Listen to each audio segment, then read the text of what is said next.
تقولن لشيء إني فاعل ذلك غدا إلا أن يشاء الله واذكر ربك إذا نسيت صدق الله العظيم প্রত্যেকটা কাজের সাথে আল্লাহর নামের সম্পৃক্ততা হলে পরে বরকত হবে কুল্লাম মিন জিবালিল্লাহি ইউবদা বিসমিল্লাহির রহমানির রহিম ওয়া আফতা প্রত্যেকটা কাজ আরম্ভের আগে যদি বিসমিল্লাহ পড়া না হয় তাহলে সেটা লেজ কাটা দম মরিদা হয়ে যায় স্বামী স্ত্রীর একান্ত বসবাসে বিসমিল্লাহির রহমানির পড়তে হয় তাছাড়া শয়তান শরীক হয়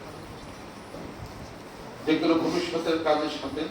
ইনশাআল্লাহ বলতে হয় তাছাড়া ওই কাজটা সুন্দর হয় না এরপর আমল কারিমের মধ্যে মোটামুটি 3 জায়গার মধ্যে এই জিনিসটা পাওয়া যায় হয়তো আরো বেশি জায়গা আছে আপনি আমার সঙ্গে করেন 1 নম্বর সূরা কাহাফ সেটা আল্লাহ পাক বলেন তার রাসূল সাল্লাল্লাহু আলাইহি সাল্লামকে 3টি প্রশ্ন করেছিল ইহুদিদের পক্ষ থেকে প্রশ্নগুলো তারা গুছিয়ে দিয়েছে কাফের দলপতিরা আল্লাহ নবী সাল্লাল্লাহু আলাইহি ওয়াসাল্লামকে প্রশ্ন করছে সালনা কাহিনী ঘটে কুল্লি রহমিন আমরিরা রূহ কি জোকারমেন্টে আসহাবে কাহাফ কাজ এই 3টা প্রশ্ন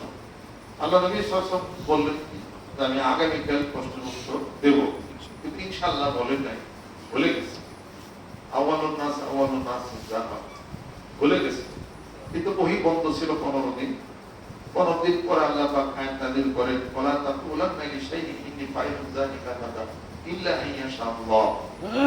ওয়াজকুর রাব্বাকা ইযা নাসিতা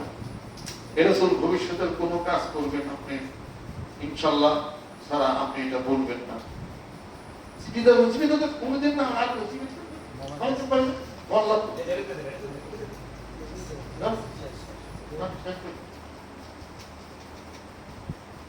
বললেও আল্লাহ শুনি মাসে আল্লাহ শুনি মশা আল্লাহ শুনি সারা পৃথিবীর বুকে মশাকে আমার 7 লাখ লোক মারা যায়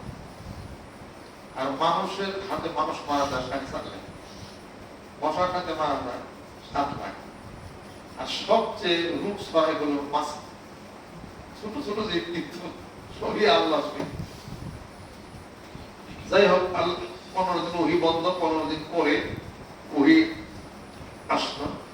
আল্লাহ পাক ওহী পাঠালেন 3টি প্রশ্ন উত্তর আল্লাহ পাক তার রাসূলকে দিলেন আলহামদুলিল্লাহ 1 নম্বর ঘটনা গেল 2 নম্বর হলো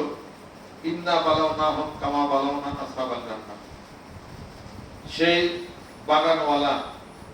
আল্লাহ পাক তার রাসূলকে সেই উদাহরণ দিয়েছেন সেই বাগানওয়ালা জান্নাতের একটা বাগানওয়ালাদেরকে আল্লাহ পাক বলেন পরীক্ষা করেছিলাম সেটা কি